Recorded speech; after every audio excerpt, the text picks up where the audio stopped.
혹시 여러분 어린이인가요? 어른인가요? 어린인가요?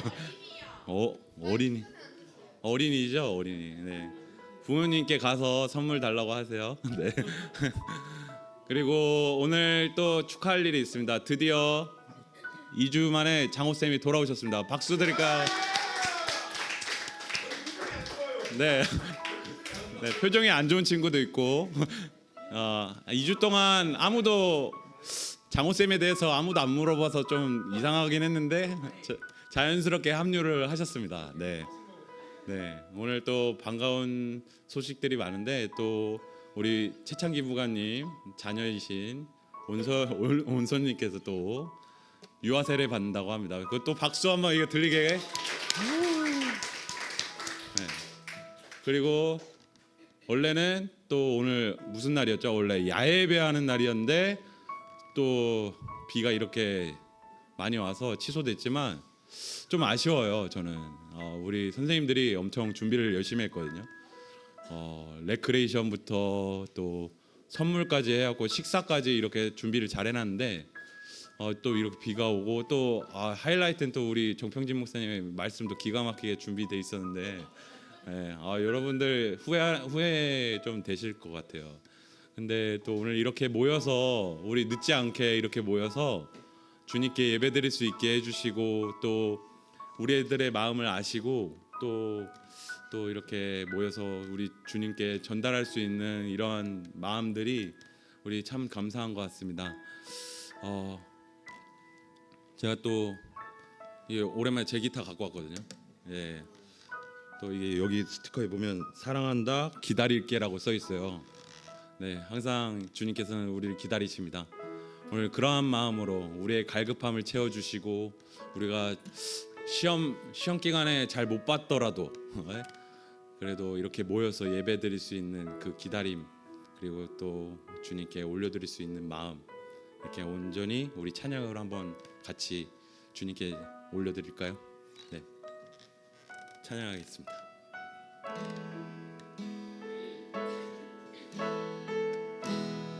내 갈급함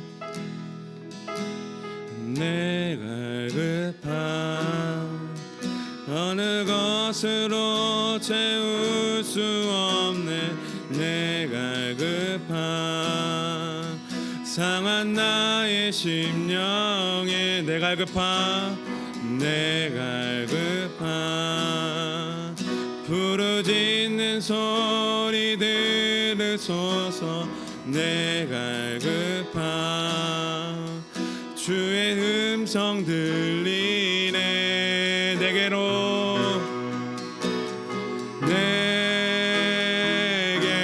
나오라 영원히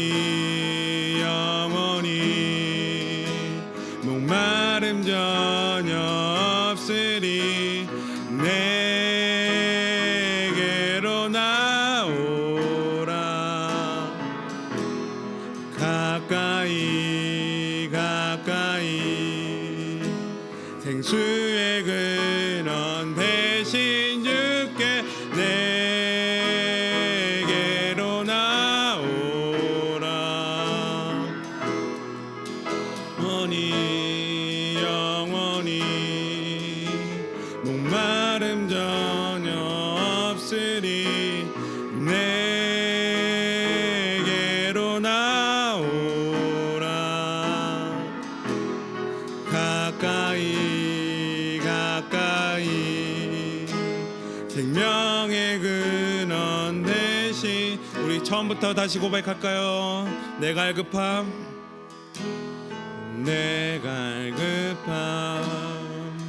어느 것으로 채울 수 없네 내 갈급함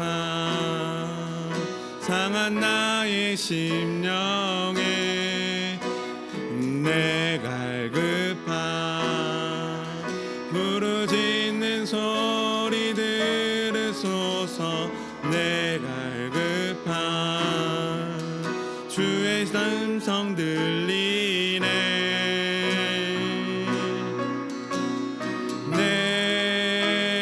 내게로 나오라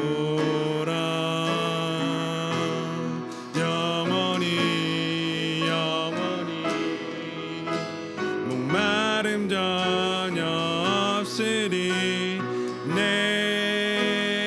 내게로 나오라 가까이 가까이 생수의 근원 대신 주께 내게로 나오라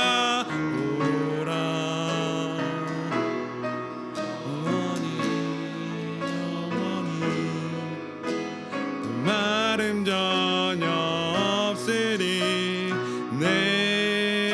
내게로 나오라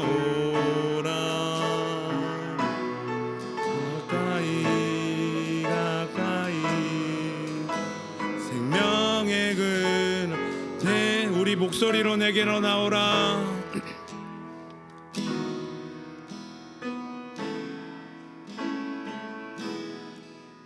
가까이 가까이 생수의 근원 대신 주께 우리 이 시간 잠깐 기도했으면 좋겠습니다. 우리의 갈급함을 채워주시고 우리의 목마름을 아시는 주님 우리들 학생들 한 명 한 명을 찾아가 주셔서 주님 우리들의 갈급함을 채워주시옵소서. 주님 우리들의 마음을 채워주시옵소서. 주님 저희들의 공허한 마음을 채워주시옵소서. 주님 우리 그러한 예배자가 되기를 원합니다. 주님께 나아가는 예배자가 되기를 원합니다. 어떠한 상황 속에서도 주님을 선택하는 그러한 예배자가 되기를 원합니다. 우리가 그렇게 성장하기를 원합니다. 주님 인도하여 주시옵소서. 주님 이끌어 주시옵소서. 우리 다 함께 주님께 나아갑시다. 사랑의 주님 감사합니다. 주님 이 시간 또 주님 아버지께서 원하시는 대로 살아갈 수 있게 하시옵소서. 주님이 원하시는 대로 살아갈 수 있게 하여 주시옵소서. 주님께서 뜻하신 대로 살아갈 수 있게 하여 주시옵소서. 주님께서 갈급함을 채워주실 것을 믿으며 나아가는 우리들이 될 수 있게 하여 주시옵소서.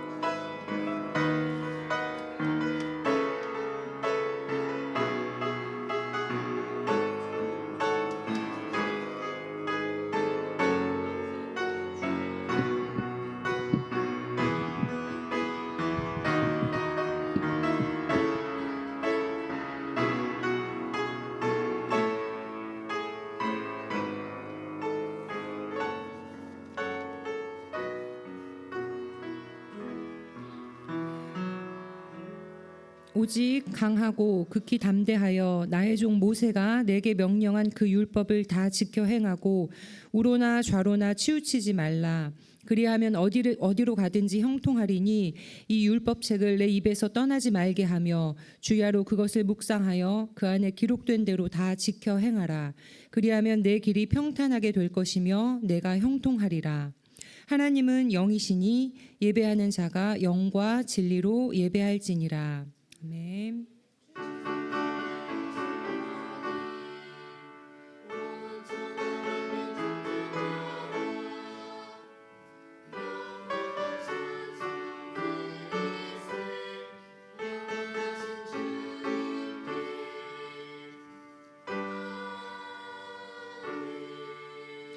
다 같이 사도신경으로 신앙 고백하겠습니다.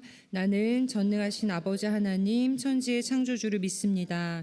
나는 그 유일하신 아들 우리 주 예수 그리스도를 믿습니다. 그는 성령으로 잉태되어 동정녀 마리아에게서 나시고 본디오 빌라도에게 고난을 받아 십자가에 못 박혀 죽으시고 장사된 지 사흘 만에 죽은 자 가운데에서 다시 살아나셨으며 하늘에 오르시어 전능하신 아버지 하나님 우편에 앉아 계시다가 거기로부터 살아있는 자와 죽은 자를 심판하러 오십니다. 나는 성령을 믿으며 거룩한 공교회와 성도의 교제와 죄를 용서받는 것과 몸의 부활과 영생을 믿습니다. 아멘.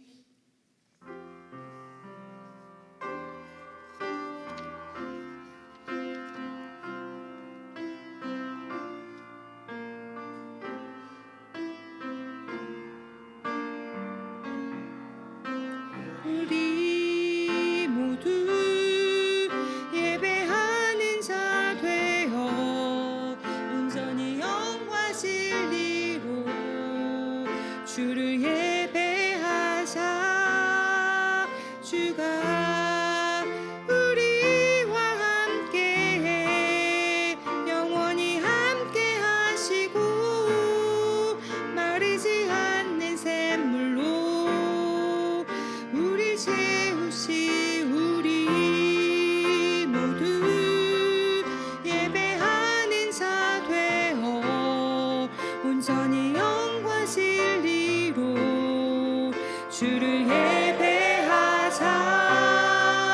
주가 우리와 함께해 영원히 함께하시고 마르지 않는 샘물로 우리 채우시리라.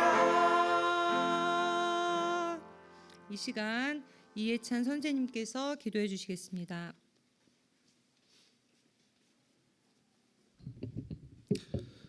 다 같이 기도드리시겠습니다.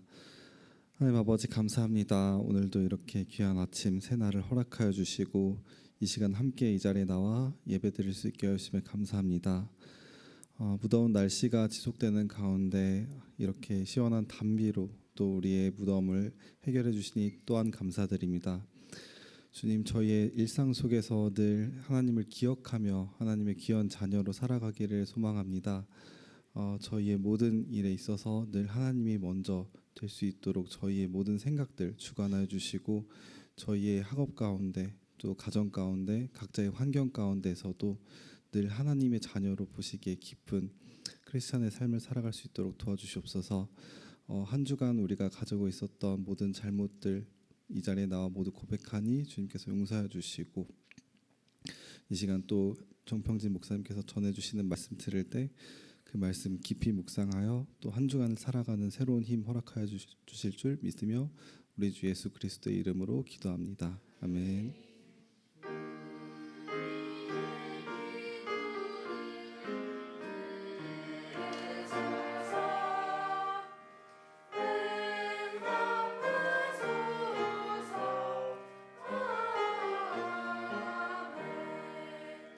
네, 오늘 하나님께서 우리에게 주신 말씀은 잠언 3장 1절로 10절까지의 말씀입니다. 잠언 3장 1절부터 10절까지 한 절씩 교독하고 마지막 절 합독하겠습니다. 내 아들아, 내 가르침을 잊지 말고 내 명령을 내 마음에 잘 간직하여라. 사랑과 성실을 저버리지 말고 그것을 내 목에 메고 내 마음판에 새겨라.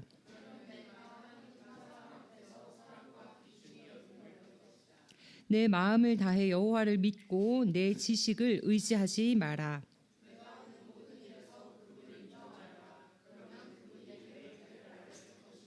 스스로 지혜롭다 생각하지 말고 여호와를 두려워하며 섬기고 악에서 떠나거라.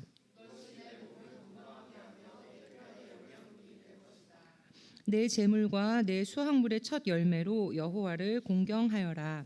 그러면 내 창고가 가득 차고 내 포도주 통에 새 포도주가 넘칠 것이다. 아멘. 유빌라트 찬양대의 찬양 후에 말씀판에 새길 말씀, 마음판에 새길 말씀이라는 제목으로 목사님께서 설교해 주시겠습니다.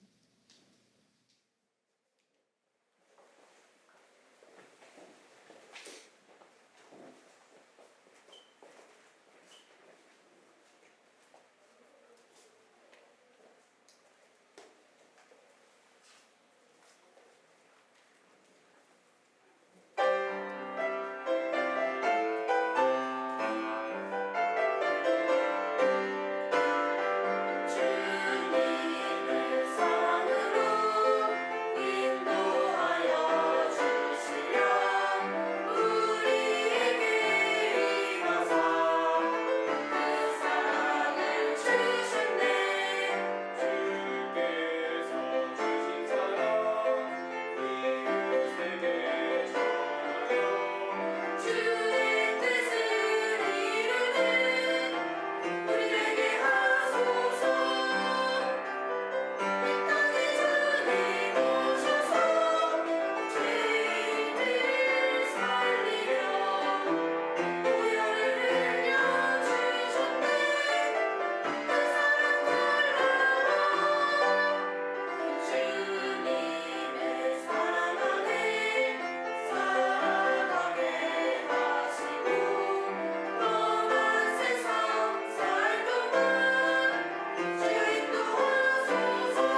아멘. 유빌레트 찬양대 찬양 감사합니다. 하나님께서 영광 중에 기쁘게 받으실 줄 믿습니다.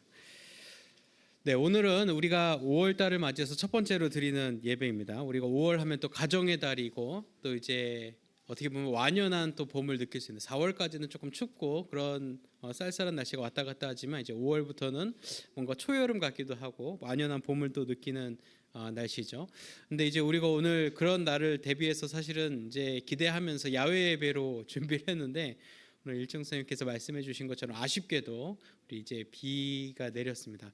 물론 우리의 야외 예배를 하나님께서 막으셨다라고 보지는 않겠죠. 하지만은 좀 무더웠던 한동안 무더웠던 이 한반도를 하나님께서 조금 식혀주셨다, 쿨다운 시켜주셨다라고 좀 기쁘게 생각을 해봅니다. 그래서 여러분도 아쉬워하지 마시고 우리 또 다음 기회에 야외 예배 더 좋은 날에 함께할 수 있으면 하는 바람을 여러분 함께 가지면서 기도해 주시기 바랍니다.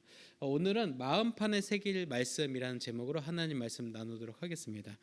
오늘은 사실은 이제 정말 우리가 좀 기억해야 될 것은 오늘은 교회력상으로는 어린이 주일이에요. 아까 여러분들께서 나는 만으로 몇 살이 안 돼가지고 어린이다 막 그렇게 얘기하는데 뭐 그건 다 이제 부질없는 소리고요, 여러분.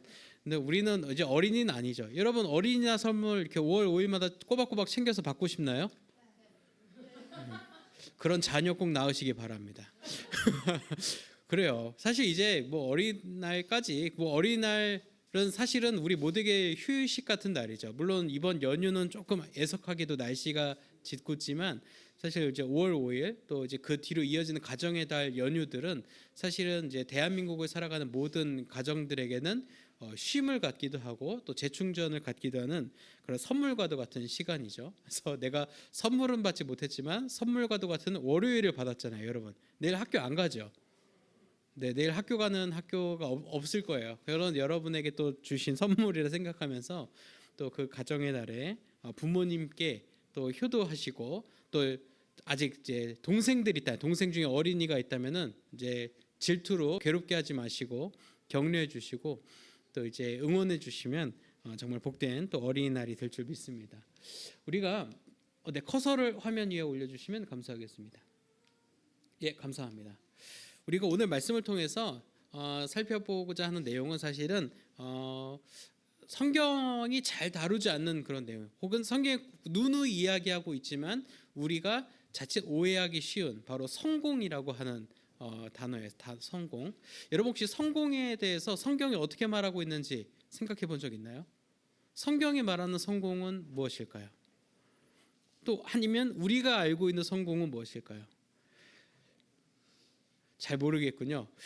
이제 제가 이거 좀 궁금해서 제가 이제 20, 30대 요즘을 살아가는 20, 30대가 성공에 대해서 어떻게 생각하는지 이제 좀 얘기를 들어봤는데 성공이 거창한 것이 지금은 많이 사라졌더라고. 예전에는 뭐 포람배 같은 이런 이제 슈퍼카들 몰고 또 이제 개인의 고급 빌라나 주택에서 살면서 이제 넉넉하게 먹고 싶은 거 다 먹고 가끔씩 호캉스도 하고 이런 것들, 그런 플렉스하는 삶이죠. 그런 삶이 성공이라고 믿던 시대가 조금 벌써 지났더라고요. 지금은 현실적인 부분에 있어서 성공, 빚 없이 은퇴하는 것, 빚이 없으면 성공한 인생이다, 그러니까 무난한 인생이다라고 생각을 하는 것으로 보여집니다.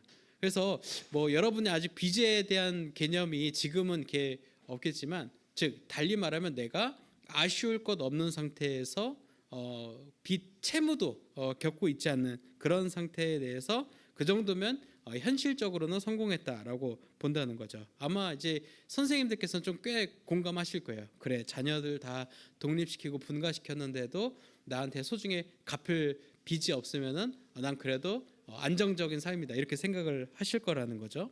근데 사람들이 그러한 현실을 이제 내 현실이 되지 않기 위해서, 즉 내가 노후에도 혹은 내가 어느 정도 나이가 들어서 일을 더 이상 하지 못하는 그 시기에도 내가 빚을 갚느라 허덕이지 않는 그 미래를 맞이하지 않기 위해서 현대인들 굉장히 바쁘게 산다는 거예요. 제가 저와 같이 목사님들이 계세요. 이렇게 30대 또 이제 20대 후반에서 30대 초중반을 살아가는 목사님들이 있는데 저 같은 경우는 이제 주중에도 또 이렇게 주 1회도 이렇게 사역을 하는 사역을 하고 있지만 몇몇 사역자님들은 주중에 한 이틀, 그리고 토요일과 주일, 그러니까 하프타임이라 그러죠. 파트타임, 하프타임, 풀타임이 있는데 파트타임은 이제 일주일에 하루 이틀, 풀타임은 일주일 내내 이렇게 사역을 하시는 분인데 하프타임은 주중에 한 이틀, 그다음에 토요일과 주일, 그러니까 주 4일을 일하시는 거죠. 그럼 그분들은 주 3일을 뭐 하시는 거냐? 일을 안 시켜요. 대신에 어떤 페이가, 그러니까 사례가 조금 이제 적겠죠. 풀타임 사역자보다. 또 집도 사택이나 어떤 여러 가지 혜택들도 조금 부족합니다. 그래서 그런 분들이 사실은 가정도 이루시고 또 자녀도 키워야 되고 또 이제 부모님도 이제 봉양을 해야 되는데 그런 현실 속에서 그분들이 현실적으로 행하는 게 뭐냐 이렇게 얘기를 나누다가 쿠팡 플렉스를 띈다는 거예요. 여러분 쿠팡 플렉스가 뭔지 아시는 분도 있을 거예요. 쿠팡 배달을 한다는 거예요. 그래서 차가 있으신 분은 이제 물류센터 가서 쿠팡에 배송된 물품을 실어가지고 뭐 이제 쿠팡을 배달하고 또 그 프레시백이라 그러죠. 문 앞에 있는 그 신선백을 챙겨가지고 다시 물류창고에 갖다 두면 그 프레시백은 하나에 300원에서 1,000원 정도 이렇게 돈을 준다고 하고 또 배송 하나 하면은 이제 건당 몇백 원씩 이렇게 하는 거죠. 그래서 그렇게 밤새 혹은 새벽 배송이냐 뭐 낮 배송이냐 조금 다르겠지만 그렇게 열심히 조금 시간을 내서 배송을 하면은 하루에 8만 원에서 10만 원 정도 번다는 거죠.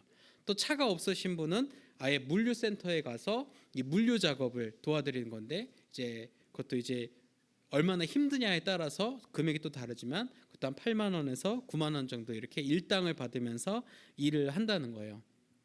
즉 그분들에게 있어서 또 저 같은 사역자들에게 있어서도 우리는 하나님을 믿고 하나님께서 우리를 채워주실 거야 믿고 하지만 현실적인 입장에서는 내가 노후에도 막 빚을 갚느라 막 애 키울 돈이 없어서 막 그렇게 끙끙대면 어쩌지라는 불안함 때문에 항상 바쁘게 지금 또 젊을 때 뭐라도 해야 된다라는 인식을 가지고 바쁘게 살아간다는 거죠. 하지만 뭐 돈을 모으건 또 성공을 위해서 내가 조금 더 뭐 자기 개발하던 어학학원을 다니던 혹은 비즈니스 미팅에 힘을 쏟던 어떤 방식으로든 이 시간 내 이 성장하는 시기에 바쁘게 시간을 아껴서 바쁘게 살아가는 게 성공할 수 있는 방법이다라고 생각하는 거죠. 그래서 날씨가 이렇게 좋으면 뭐예요? 우리가 하늘도 보지 않고 땅만 쳐다보면서 혹은 이제 그 카카오톡만 메신저만 보면서 다음에 내가 뭘 해야 되지, 무슨 일을 해야 되지 생각하면서 직장인들이 살아간다는 거죠. 근데 이것은 비단 사회를 살아가는 구성원들에게만 해당되는 것이 아니라 학업을 하고 있는 여러분들에게도 마찬가지죠. 여러분 학교 끝나고 집에 가면서 어떤 생각하나요? 그렇죠. 숙제의 생각이 있고 물론 아주 몇몇은 행복한 생각을 할 수 있어요. 이번에도 1등이야. 다음에도 1등 할 거야. 뭐 이런 생각할지는 모르겠어요. 그런 역사가 우리에게 일어났으면 좋겠는데 아무튼 근데 1등은 1등대로 또 불안하죠. 1등은 2등이 될까 봐 불안하고 2등은 1등을 못 할까 봐 불안합니다. 반에서 16등은 17등이 될까 봐 불안하고 꼴찌는 다음에도 꼴찌일까 봐 불안하다는 거죠. 어쩌다가 난 꼴찌인 타이틀을 그래도 가오처럼 잡고 싶은데 갑자기 뒤에서 3등이 돼 버렸어요. 나보다 더 안 한 친구가 둘이나 생겨서. 그러면 또 이제 그건 또 그 나름대로 스트레스인 거죠. 어쨌든 사람들은 또 나이가 많건 적건 또 여러분 또래건 여러분보다 더 어리건 상관없이 이 현실 속에서 뭔가 계속 고민을 안으면서 살아가고 있다는 거죠. 그러다 보니까 우리가 성공이라고 하는 것에 대해서 굉장히 멀리 보면서도 가까이 가고 싶지만 또 너무 멀어서 그 성공에 대한 기준들이 많이 현실적으로 내려오지 않았나 생각이 들어요.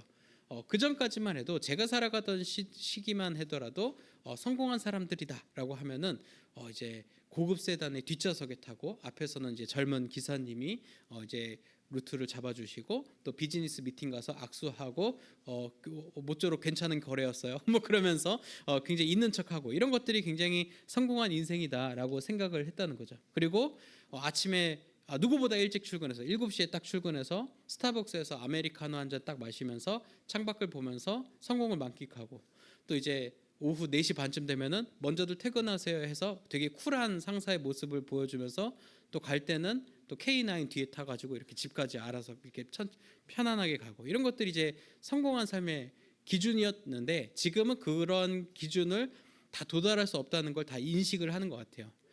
여러분이 아마 저에게 이런 질문 할지 모르겠어요. 그럼 목사님은 성공에 대해서 어떻게 생각하세요? 저도 성공에 대한 기준이 예전에는 아까 제가 말씀드린 것과 비슷했어요. 근데 지금은 저도 제법 현실적인 제법 하나님께서 원하시는 성공에 대해서 늘 고민하게 되더라는 겁니다.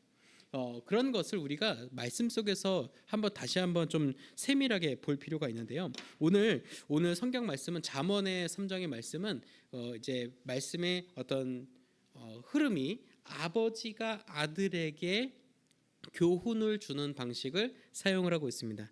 우리가 이제 잠언의 기자는 다 잘 알죠. 하지만 이 형식은 아버지가 아들에게 아들아 그러면서 이제 이야기를 시작을 하고 있어요. 근데 1절에 보면 아들아 네가 이렇게 살아가야 되는데 이렇게 살 때 네가 오래 살고 또 행복을 누리게 될 거다. 평강을 누리게 될 것이다라고 이야기하면서 조건절을 붙이고 있습니다. 그래서 하나님께 은총을 받는 은혜를 받는 삶이 될 것이고 또 사람들에게도 존경을 받는 삶이 될 것이다. 오래 살고 물질적으로 풍족하고 사람들에게 존경받는 삶 그게 네가 말씀을 지키면 살게 될 거야라는 이야기를 해주는 거죠. 근데 여러분 우리가 그 행복 혹은 성공 또 우리가 풍족한 삶에 대해서 방금은 굉장히 물질적인 우리의 지위, 스테이터스에 대해서만 생각을 해봤지만 우리가 사실 행복할 때 세 가지 요소만 있으면 되지 않겠어요? 우리가 물질적으로 궁핍하지 않고 또 다른 사람들과 친밀하게 지낼 수 있는 그런 친밀한 관계성 그리고 하나님과의 관계성 속에서 은혜를 고백하는 삶 그러니까 하나님과의 관계도 건강하고 주변 사람들과의 관계도 건강하고 또한 내가 할 일을 마땅히 하면서 마땅히 얻는 소득으로 내가 충분히 넉넉하게 살아갈 수 있는 그 모든 것 그것이 바로 사실은 행복이라는 거죠. 그래서 저는 잠언 오늘 우리가 함께 그 잠언 3장 1절부터 10절까지의 이 말씀에서도 분명히 너네가 다른 사람들 속에서 잘 지내면서 존경받는 것을 원하는 게 성경이 원하는 것이다. 또한 네가 물질적으로 풍요를 누리고 그 모든 것이 하나님께로부터 왔다는 것을 고백하는 그런 믿음도 사실은 성경이 너에게 요구하는 또 말하는 성공이다라는 것을 오늘 말씀에 분명히 이야기하고 있어요. 우리가 신약 성경을 이렇게 묵상하다 보면은 막 좁은 문 좁은 길, 막 아비와 고향과 친척집을 떠나서 그물을 내버려두고 아버지를 내버려두고 예수를 따르니라 막 이런 것만 우리가 묵상하다 보니까 그래 나는 친구 막 가족 다 내팽개치고 예수님만 따라야 돼 막 그렇게 오해하기도 해요. 또 정말 베드로처럼 사도 바울처럼 막 어디 가서 막 매 맞고 빌부터 살고 막 궁핍해가지고 막 쫄쫄 굶고 막 이런 것이 제자의 삶이라고 우리가 오해를 한다는 거죠. 그런데 오늘 잠언 3장에 나오는 말씀을 보면 감사하게도 풍족하게 사는 것 다른 친구들과 관계성 속에서 잘 지내는 것, 또 우리가 하나님의 은혜를 고백하면서 하나님과의 건강한 관계성 속에서 사는 것을 그것이 성공이다. 혹은 행복이다라고 우리에게 알려주면서 위로하고 있다는 거죠. 1절에는 내 아들아 나의 법을 잊어버리지 말고 내 마음으로 나의 명령을 지키라라고 말씀하고 있습니다. 즉 하나님의 말씀을 잊지 말고 순종하라는 것을 첫 번째 조건으로 이야기를 하고 있어요. 사실 우리가 하나님 안에 모든 해답이 있다는 것을 우리가 기억을 해야 됩니다. 제가 늘 좋아하는 표현이죠. 이제 도레미파솔라시의 7음계로 베토벤은 교향곡과 오라토리 이런 것들 작곡했지만 하나님께서는 그것으로 새소리, 물소리, 자연의 대지의 소리들을 입혀주셨다는 거죠. 또 우리 인간은 CMYK의 4가지 색깔로 잉크젯 프린터로 이제 사진을 출력하기도 하고 또 이제 빨주노초 파남보 7가지 색깔로 이제 그림을 만들게 되죠. 미켈란젤로가 또 이제 하나님의 성화들을 만들어 갔던 것들. 하지만 하나님께서는 그 7가지 색깔을 조합하셔서 이 대자연의 색깔을 다 입히셨습니다. 그리고 0부터 9까지 10가지 십진법이죠. 열의 숫자로 피타고라스는 수학적 정의를 또한 여러 가지 기초를 만들었지만 법칙들을 만들었지만 하나님께서는 그 10가지 숫자로 정말 이 물리학의 세계를 넘어서 창조 세계 전반의 균형과 이제 흐름들을 궤도들을 다 설정을 하시고 우리가 그 속에서 천체 공간 속에서 지구에서 살아갈 수 있도록 하나님께서 그 모든 수학적인 설계를 다 만들어 두셨다는 거죠.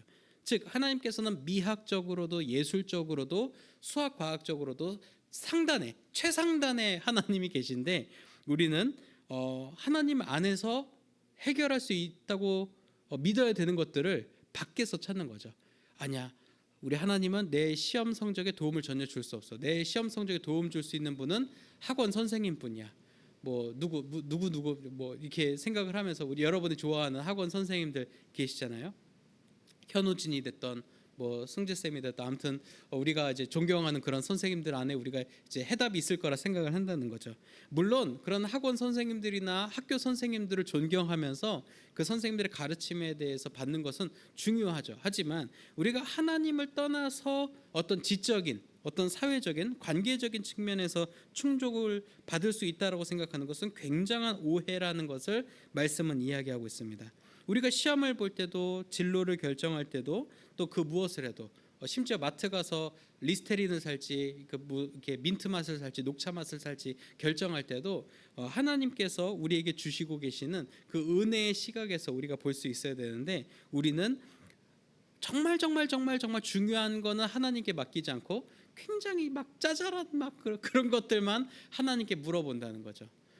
하나님께서는 여러분을 항상 주목하고 계시고 여러분과 항상 함께하고 계시다는 것을 우리가 지난 시간 누누이 우리가 하나님에 대해서 예수님에 대해서 배우기 전에 사순절이 시작되기 전에 하나님에 대해서 배울 때 우리와 함께하시는 성령님 앞에 함께하시는 하나님에 대해서 먼저 배웠죠. 그리고 그 하나님께서 우리와 늘 함께하고 계시는 보혜사 성령을 우리에게 주셨다는 것도 우리가 배웠습니다.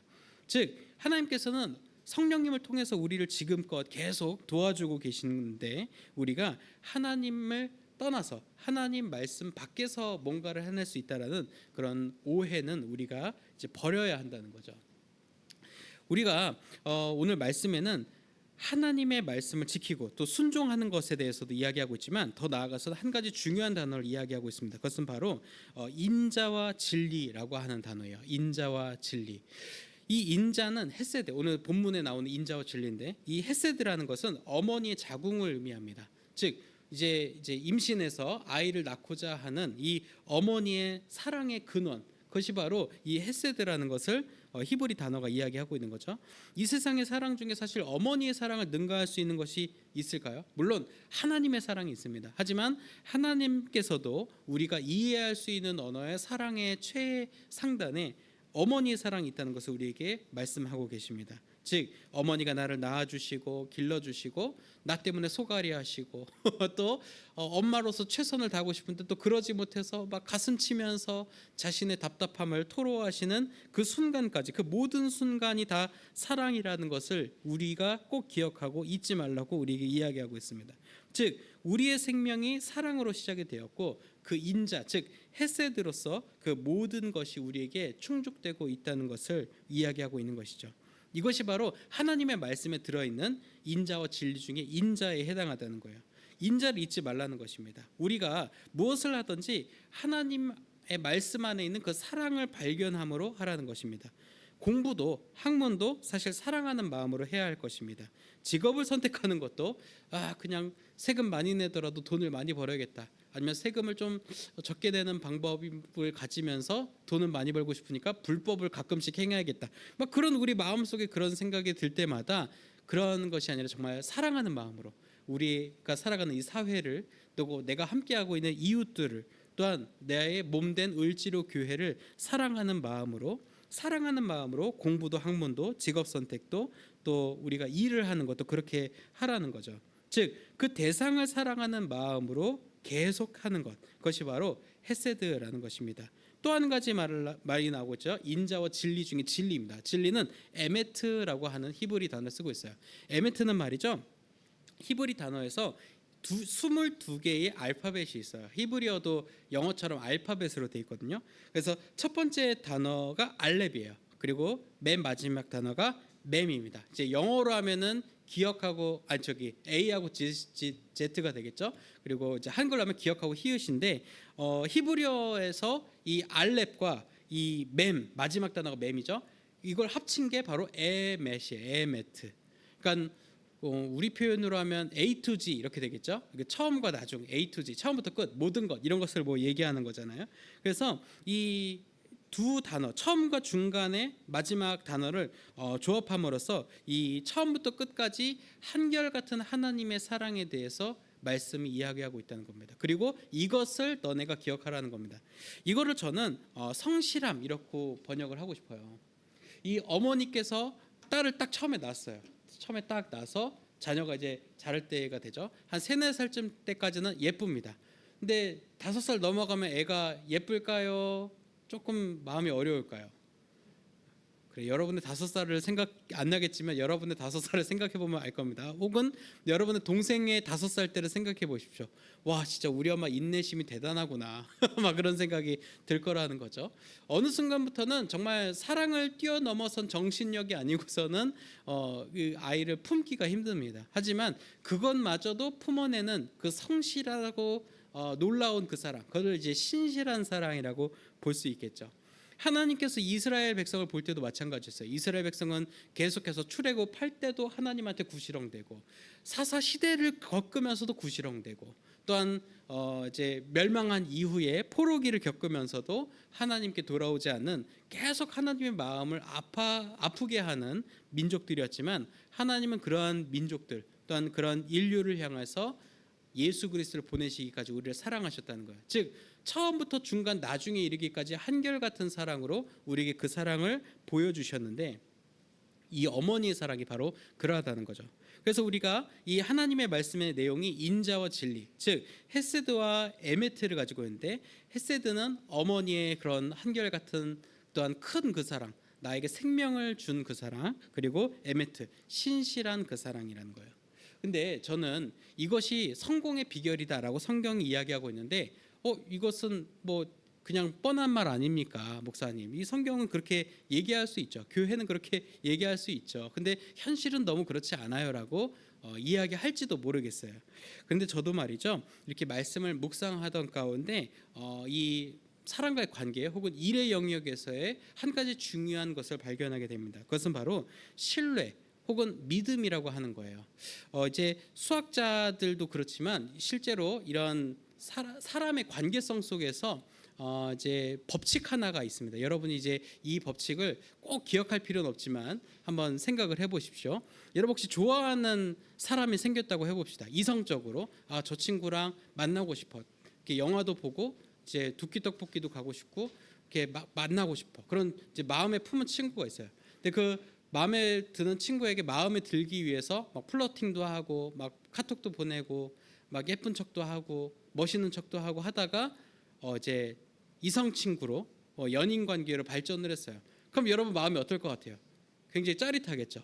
세상에 막 내가 좋아하던 친구랑 이렇게 만나게 되다니 막 그런 이제 짜릿함이 있을 수도 있다는 거죠. 여러분 이제 희망을 버리지 마시고 그런 시기가 올 거란 믿음을 가지십시오. 그렇게 될 거라는 거죠. 근데 여기서 중요한 것이 그런 내가 평소에 좋아하던 혹은 내가 꿈에 그리던 이상형을 만나게 됐어요. 막 처음부터 끝까지 뭐 짜장 짬뽕부터 시작해서 돈가스 제육부터 다 맞아요. 막 한결같이 막 메뉴 선택부터 가치관까지 모든 게 다 맞아가지고 완벽해. 막 얘랑 진짜 연애하다 결혼하면 되겠다라는 생각을 이제 가지게 된다라는 거죠. 근데 여러분 연인 관계도 마찬가지지만 연인이 딱 됐을 때 그 상태로 이제 됐다, 만났다, 끝났다라면서 그 사람에 대한 그 전에 가졌던 모든 애정과 노력들을 중단하면 그 친구의 관계가 어떻게 될까요? 계속 그렇게 유지가 될까요? 아니라는 거죠. 관계는 말이죠, 사랑은 말이죠, 그 전에 마음에 들기 위해 노력했던 만큼 그 뒤에 더 많은 노력들이 있습니다. 내가 정말 꿈에 그리던 이상형, 내가 좋아하던 친구랑 잘 돼서 뭐 가정을 이루던 연인 관계가 되던 데이트가 성사되던 그 순간까지 도달하기에 내가 마음 졸였던 마음고생이던 몸적인 고생이던 정신적인 고생이던 그 모든 고생을 그 이후로도 이어서 계속해야 한다는 거죠. 다이어트도 마찬가지예요. 저도 한때는 날씬했었어요. 하지만 그 날씬한 몸을 유지하지 못한 것은 뭘까요? 유지어트를 하지 못했기 때문입니다. 살을 빼고 혹은 날씬하고 건강한 그런 바이탈을 유지하는 것은 사실은 그 지점에 도달하기까지, 즉 내가 몸을 해서 근육을 만든 것만큼 그 이후로도 계속적으로 노력을 해야 근손실이 일어나지 않고 내가 건강한 몸을 유지할 수 있다는 거죠. 사람의 관계도 그러하고 인간의 육신의 몸의 건강 상태도 그러하듯이 계속적인 노력, 즉 처음부터 끝까지 한결같고 신실한 그 노력과 관심이 기울여져야만이 그 관계든 건강이든 모든 관계가 유지가 된다는 거죠. 이것을 수학적인 법칙의 옵티멀 스탑 problem이라고 해요. OSP네요. 그 Optimal Stopping Problem이라고 하는데 이게 뭐냐면 최적 정지 문제 뭐 이렇게 번역을 할 수 있을 거예요. 한국에는 잘 생소한 것 같아요. 이게 이 말이 뭐냐면 내가 최적의 상태에 도달했다고 생각이 되면 거기서 멈춰버린다는 거예요. 나 꿈에 그리던 친구 만났어. 막 너무 잘 맞아. 이상형을 만났어. 그러면 노력을 중단하는 거예요. 내가 원하던 근육을 얻었어. 내 몸이 꽤 괜찮아. 바디 쉐입이 꽤 괜찮은 것 같아. 그리고 노력을 중단해, 운동을 중단해 버리는 거예요. 내가 저 친구하고 또 저 선생님하고 잘 지내고 싶어. 막 선생님한테 막 애정 공세도 하고 막 잘 지내고 싶어서 노력도 했는데 그걸 이제 친해진 것 같으니까 막 막대해요. 막 선생님 막 인생 그렇게 살면 되겠어요. 막 그러고. 그럼 이제 또 빠른 속도로 멀어져 가겠죠. 이렇게 관계든 또 공부도 마찬가지예요. 나 수학 이번에 95점 받았어. 내가 원하던 점수 나와서 아쉽게 한두 문제 틀렸지만 괜찮아 하고 공부를 중단하면 우린 그 순간 나락으로 간다는 거죠. 즉 우리가 최적의 상태라고 생각하는 그 정점에 섰을 때 노력을 중단하면 우리는 나락으로 간다는 거예요. 근데 이것이 사실 우리에게 반증하는 것이 무엇이냐면 하나님과의 관계성 속에서도 그러하다는 거예요. 우리가 하나님 앞에 섰을 때 그 정점을 한번 생각해 봅시다. 그게 수련의 때일 수도 있고 우리가 어떤 은혜를 받았던 그 순간일 때도 있겠어요. 하지만 그 정점에 우리가 섰을 때 와, 내가 하나님의 이 놀라운 사랑 안에 푹 빠져 있어. 난 진짜 하나님 사랑에 진짜 잠겨 있어. 나의 모든 주권을 하나님께 막 드린다고 막 죽여 주옵소서, 살려 주옵소서 막 기도하고 결단하고 막 그 순간에서 만족하는 순간 우리의 신앙은 점점 떨어진다는 거죠. 하지만 하나님께서 우리에게 보이신 태도는 사뭇 다릅니다. 하나님께서 우리가 하나님께로 돌아온 그 시점에 하나님은 엄청 감사하시겠죠. 기뻐하시겠죠. 하지만 그 수준에서 하나님은 결코 낮아지거나 더 우리에게 요구하지 않으시고 그 자리에 서서 우리를 기다리신다는 거예요. 오늘 일종생 기타에 붙여 있었던 그 스티커의 멘트가 참 인상 깊어요. 기다릴게라는 거죠. 하나님은 우리의 그 정점의 자리에서 물러서지 않으시고 그 자리에 기다리고 계십니다. 우리가 다시금 그 정점에 설 때까지 혹은 그 정점에 다시 서서 그 신앙에 대한 또 혹은 우리의 하나님에 대한 신뢰와 친구와 학업과 모든 관계성 속에서 우리의 신실함을 꾸준히 감당해낼 그 성실한 우리의 모습을 기다리고 계시다는 거죠. 그래서 오늘 말씀이 우리에게 주는 그 행복의 비결, 성공의 비결을 여러분 꼭 기억하시기 바랍니다. 그것은 바로 헤세드와 에메트의 정신, 즉 어머니처럼 한결같은 사랑, 또 하나님처럼 신실하신 그 사랑과 성실함으로 우리의 모든 관계성 속에서 그렇게 한다는 거예요. 그래서 제 얘기를 드리고 말씀을 마무리하자면 저는 사실 여러 사람들하고 만나기도 하고 미팅도 하고 사역을 같이 프로젝트를 같이 하기도 합니다.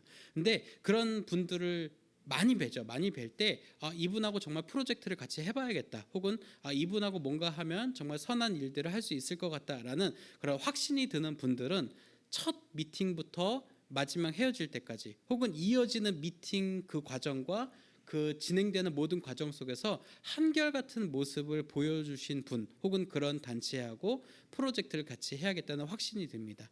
왜냐하면 그분들이 보여주시는 다음 세대를 향한 사랑 혹은 하나님께서 맡겨주신 사명에 대한 소중함과 사랑 그리고 그것을 감당하기까지 성실하게 감당해내는 그 태도와 마인드셋은 사실은 어디에서도 학습되거나 배우기 어려운 굉장히 귀한 가치이기 때문이에요. 그리고 저는 단언컨대 여러분이 학창 시절에 그런 자신의 일과 학업과 친구를 사랑하는 그 마음과 함께 무엇이든 끝까지 신실하고 정직하고 순전하게 감당해낼 수 있는 그 그릿이라고 하죠. GRIT 그릇이 아니에요. 그 인내력, 끈기 그런 것들을 터득할 수만 있다면 아마 하나님께서 여러분에게 보여주시는 그 비전을 어느 순간 멋지게 또 놀랍게 하나님 앞에 선물로 드릴 수 있다는 것이죠. 그래서 여러분 하나님께서 주시는 이 말씀 속에 헤세드와 에메트의 정신이 있고 그 헤세드와 에메트의 정신을 따라간 수많은 성경의 인물들의 이야기가 이 말씀 안에 기록되어 있습니다.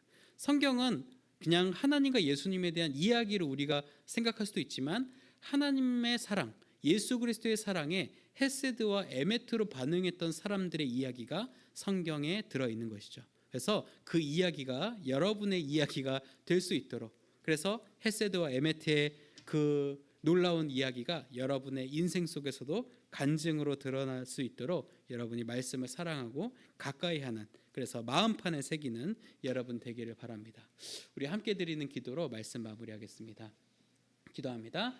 우리에게 지혜를 주시는 하나님 아버지, 오늘 말씀을 통해 행복이 반드시 성공해야만 얻을 수 있는 것이 아니라는 것을 발견합니다. 오직 하나님만을 경외하며 하나님께서 원하시는 인생을 살아가는 자녀들이 될 수 있도록 인도해 주세요. 예수님의 이름으로 기도드립니다. 아멘. 우리 이 말씀 기억하면서 원하고 바라고 기도합니다. 함께 찬양합니다.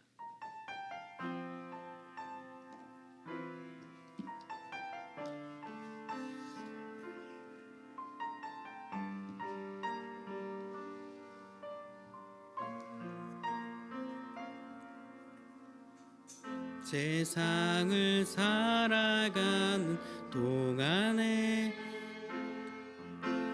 나의 힘을 의지할 수 없으니 기도하고 낙심하지 말 것은 주께서 참 소망이 되심이라. 주의 길을 걸어간 동안에, 주의 길을 걸어가는 동안에 세상에 거두지할 수 없으니 감사하고 낙심하지 말 것은 주께서 참 기쁨이 되심이라. 하나님의 꿈이 나의 비전이 되고 예수님의 성품이 나의 인격이 되고 성령님의 권능이 나의 능력이 되길 원하고 바라고 기도합니다. 하나님의 꿈이 나의 비전이 되고 예수님의 성품이 나의 인격이 되고 성령님의 권능이 나의 능력이 되길 원하고 바라고 기도합니다. 하나님 감사합니다. 오늘 말씀 통해서 우리에게 참된 행복이, 또한 참된 성공의 비결이 하나님의 말씀을 붙들고 그 안에 있는 헤세드와 에메트를 붙드는 삶임을 발견합니다. 우리가 말씀으로 힘을 얻어 한결같은 사랑과 한결같은 성실함과 신실함으로 학교에서, 가정에서, 또한 장래의 일터에서 사람들에게 감동과 신뢰를 줄 수 있는 복된 일꾼 되게 하여 주옵소서. 또한 오늘 이 마음 담아서, 우리의 결단을 담아서 우리 삶의 소득의 일부를 구별하여 하나님께 드립니다. 하나님의 예물 기쁘게 받아주시고 하나님 나라 확장과 하나님의 신실한 사랑이 세상 가운데 선포되어지는 데 사용되게 하여 주옵소서. 또 오늘 예물과 함께 우리의 간구하는 바 기도의 제목들도 함께 아래 내려놓습니다. 하나님께서 그 제목들 하나하나 살피시고 하나님의 때에 하나님의 방법으로 응답하여 주실 줄 믿습니다. 오늘 드리지 못한 손길과 예배 함께하지 못한 심령 위에도 동일한 은혜와 복을 허락해 주실 줄 믿으며 우리 주님 예수님 이름으로 봉헌 기도드립니다. 아멘.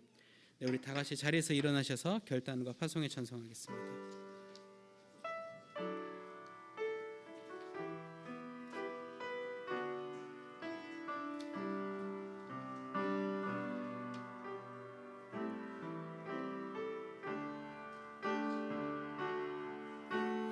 무명이어도 공허하지 않은 것은 예수 안에 난 완전함이. 아멘. 가난하여도 부족하지 않은 것은 예수 안에 오직 나는 부요함이라. 고난 중에도 견뎌낼 수 있는 것은 주의 계획이기 때문이라. 실패하여도 일어설 수 있는 것은 예수 안에 오직 나는 승리함이라. 난 예수로 충만하네.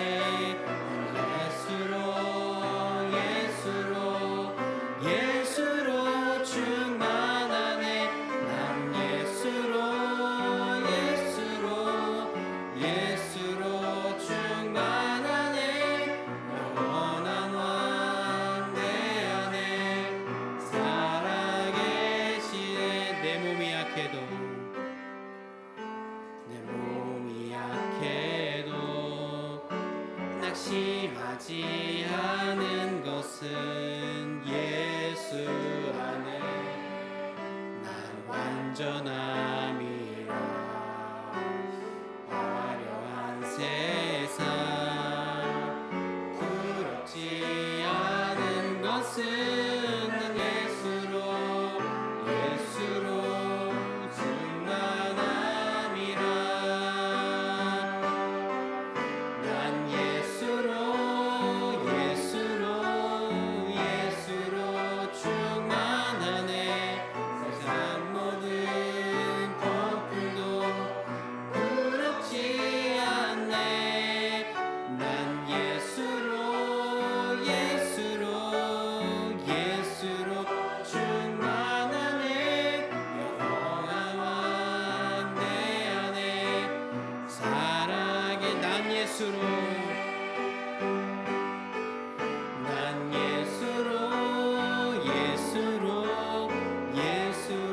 충만하네. 세상 모든 풍파도 두렵지 않네. 난 예수로 충만하네. 영원한 왕 내 안에 살아계시네. 우리를 죄와 어둠 속에서 건져 하나님의 자녀 삼아 주신 주 예수 그리스도의 구속의 은혜와 역사의 주인이신 우리 아버지 하나님의 무한하신 그 사랑하심과 보혜사 성령님의 내주 교통 형통하게 하시는 역사가 오늘 말씀을 기억하며 하나님의 그 사랑의 말씀에 헤세드와 에메트로 반응하기로 다짐하는 이 자리에 고개 숙인 을지로교회 중고등부 자녀들과 우리를 지도하시는 선생님들과 주님의 몸된 을지로 교회와 우리의 가정과 학교와 일터 위에 우리 조국 대한민국 위에 이제부터 영원까지 함께 하옵시기를 간절히 축원하옵나이다. 아멘.